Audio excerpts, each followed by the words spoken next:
Today is the 13th of July 2023, guys. I hope you are enjoying. We had amazing trades, guys. Let me share with you guys how we analyze the market today for the dollar Swiss franc.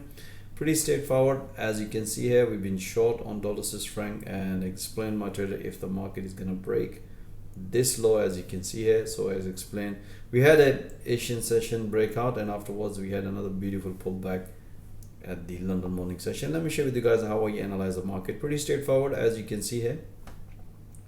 This is the analysis we did based on the momentum. We were expecting a short trade here, price nicely broken, and even in the London morning session we had another beautiful short trade here. And I also updated this analysis. I explained at the London morning session about this pullback. We had such a nice beautiful short trade.